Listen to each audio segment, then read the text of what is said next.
Assalamualaikum warahmatullahi wabarakatuh.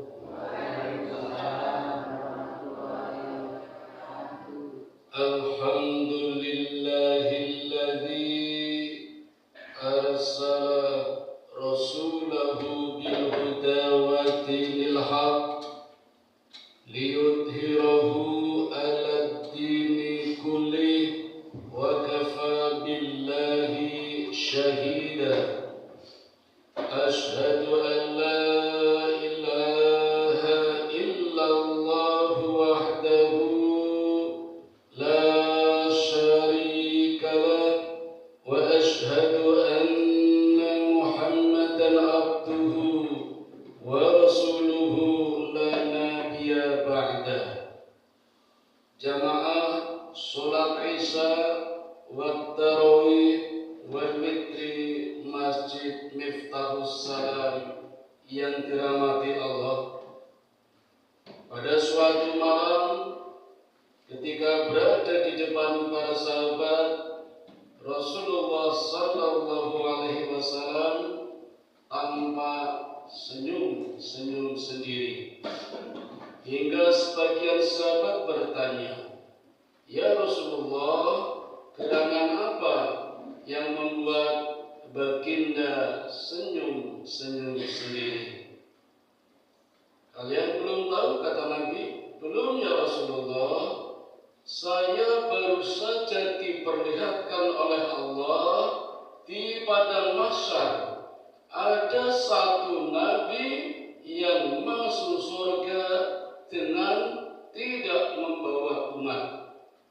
Nabi Adam umatnya 40, Nabi Nuh umatnya 80, Nabi Musa 120.000, dan Nabi Muhammad kabarnya jumlah umatnya 120 miliar, termasuk umat yang sholat di Masjid Miftahus Salam. Amin ya rabbal alamin. Tapi ini ada satu nabi yang masuk surga sendirian. Di satu sisi aku senang semua nabi masuk surga, tapi lucunya nabi ini masuk surganya tidak membawa umat, dan lebih lucu lagi ketika masuk surga nabi ini justru membawa pedang seperti pimpinan geledek. Nabi siapa Bapak Ibu? Nabi Sam'un al-Husi.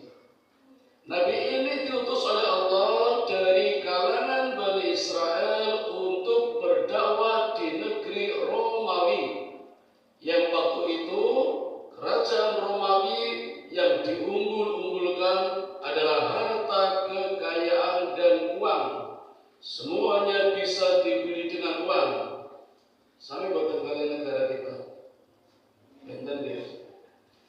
Nah Bapak Ibu, di dalam berjuang berdakwah di negeri Romawi tidak ada umat yang ikut.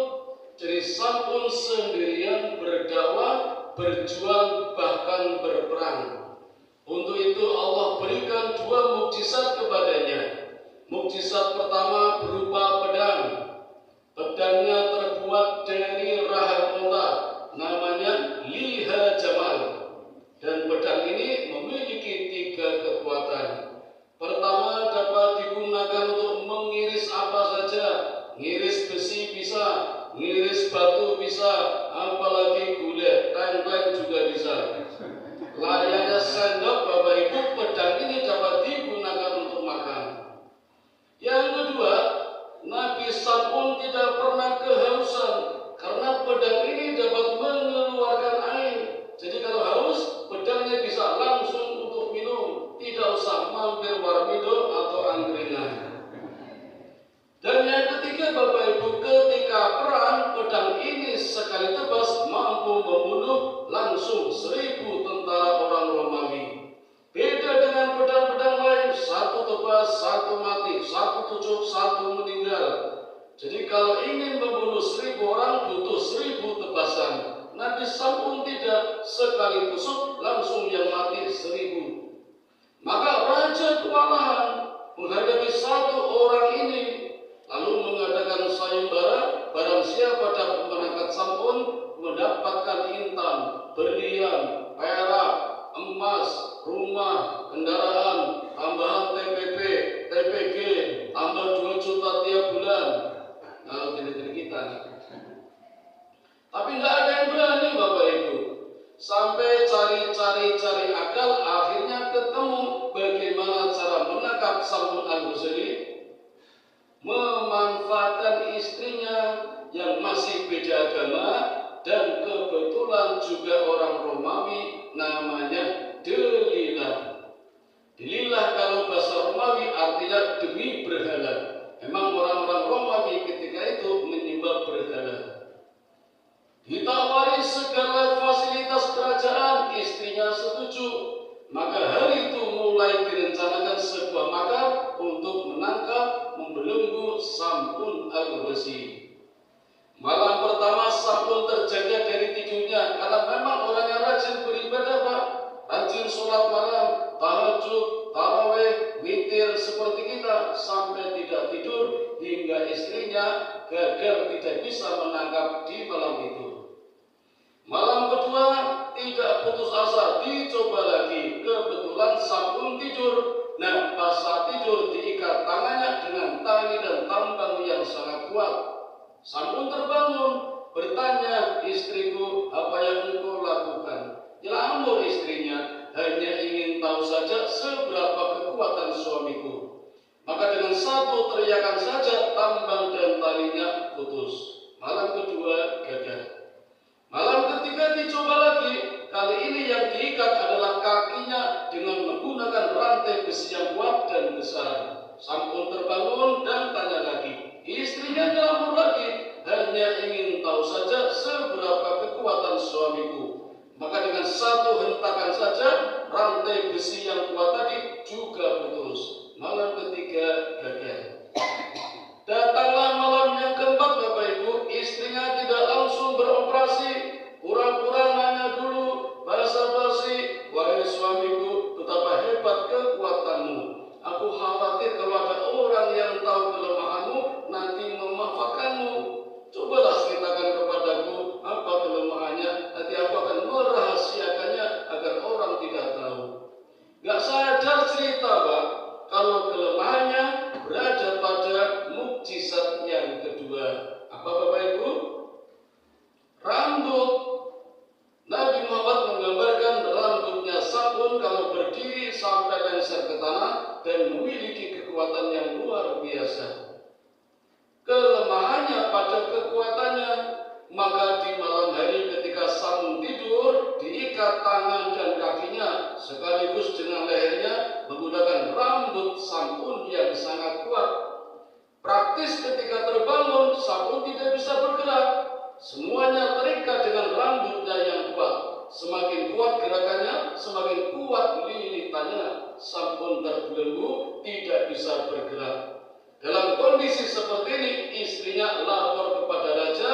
Rajanya menangkap, diciduk Bapak Ibu, diarak sepanjang jalan, dilempari dengan telur busuk, dilempari batu, dilempari kotoran. Orang-orang yang ada di pinggir jalan sembari memegang trompa, kayu, sandal, batu, sepatu, menampar wajah Sampun. Badannya juga disiksa sampai di depan istana kerajaan Romawi, kemudian dipelenteng.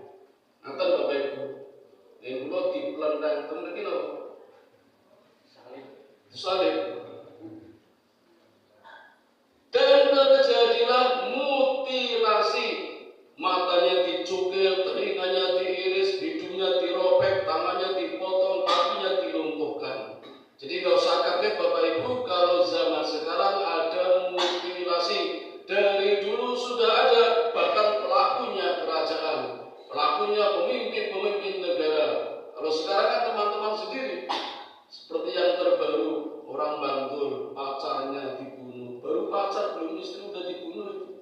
Motornya dipakai sendiri, 3 bulan jadi tengkorak, baru dimasukkan ke kamarnya sendiri. Orang tipe itu sekeras ini. Nah, dalam kondisi yang sangat kritis, Allah kirimkan malaikat Jibril menawarkan pertolongan. Ya Sampun butuh apa?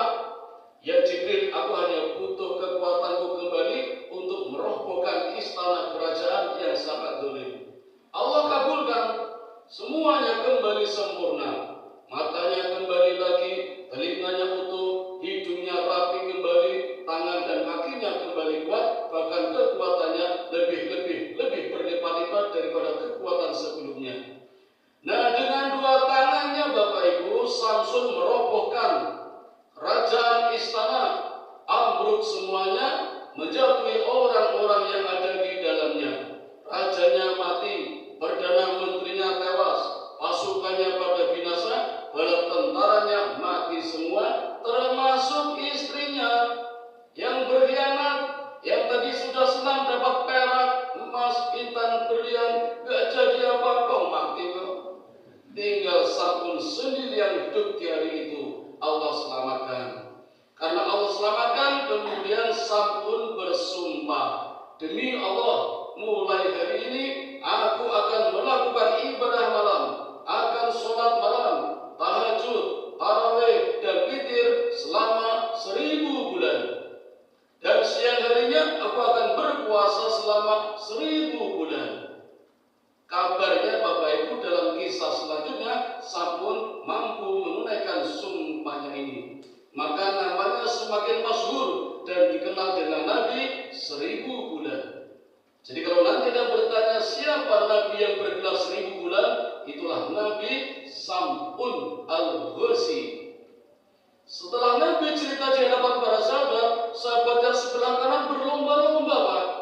Ya Rasulullah, aku ingin seperti Sam'un, aku ingin ibadah semalam suntuk, orang tahajud, witir, tarawih selama 1000 tahun. Sahabat yang kini juga berlomba-lomba, ya Rasulullah, aku ingin berpuasa selama 1000 tahun. Semangat sekali Bapak Ibu. Nggak kayak di sini sepi. Padahal pun dukung ini. Saking semangatnya para sahabat, Rasul sampai terdiam. Dan dalam diamnya Allah turunkan wahyu surat yang ke-97, surat Al-Qadar. A'udzu billahi minasyaitonir rajim. Inna anzalnahu fi lailatul qadar. Sesungguhnya kami turunkan Al-Qur'an pada malam Lailatul Qadar. Wa ma adraka ma Lailatul Qadar? Apa itu malam Lailatul Qadar? Lailatul Qadri khairum min alfi syahrin. Satu malam yang lebih mulia, lebih utama daripada 1000 bulan. Tanazzalul malaikat waruhu fiha bi'idni rabbihim min kulli amr. Malaikat pada hari itu turun beserta ruhnya atas izin Allah untuk menyelesaikan dan menetapkan perkara-perkara. Salamun hiya hatta matla'il fajr. Selamatlah, senanglah, gembiralah orang yang mendapatkan malam ini sampai terbit fajar. Jadi ini Bapak Ibu, rupanya kisah Sam'un adalah kisah yang melatar belakangi turunnya surat Al-Quran tentang Lailatul Qadar. Kata Nabi kepada para sahabat, gak usah seperti Sam'un, gak usah ibadah malam selama 1000 tahun, gak usah puasa selama 1000 bulan. 1000 bulan itu bukan 1000 tahun. Cukup mendapatkan satu malam saja, itu lebih utama daripada 1000 bulan atau 83 tahun. Ini penting Bapak Ibu. Kenapa? Karena umatnya Nabi Muhammad, kita rata-rata usianya 60 sampai 70 tahun. Kalau amalan kita biasa-biasa saja, maghrib, isya, raweh, witir, makan lagi, tidur, sahur, tidur, kuliah subuh, belanja dan pasar, pertuyangan, balik, tidur, kim-kiman, taksilan, tiap hari gitu, kalah dengan amalan-amalan umat-umat sebelumnya yang umurnya panjang-panjang. Nabi Adam 1000 tahun, Nabi Nuh 950 tahun, Nabi Sulaiman 250 tahun, Nabi Ibrahim 180 tahun, Ismail, Ishak 130 tahun, Zakaria 100 tahun, Syuaib 90 tahun. Nabi kita cuma 63 Bapak Ibu. Kalau amalan kita biasa saja, kalah dengan mereka. Maka dengan satu Lailatul Qadar saja kita bisa membuat satu lompatan yang sangat jauh, 1000 bulan atau 83 tahun. Apalagi kita mendapatkan 10 kali Lailatul Qadar, sama saja 10 kali 83, 830 tahun, hampir mengoyak, mengejar amalan umatnya Nabi Nuh. Tinggal nambah-nambah dikit lagi. Jadi boleh kita berdoa panjang umur untuk memastikan mendapatkan malam Lailatul Qadar. Nah Bapak Ibu, ini malam 24. Tinggal beberapa hari lagi Ramadan selesai. Mari kita berlomba-lomba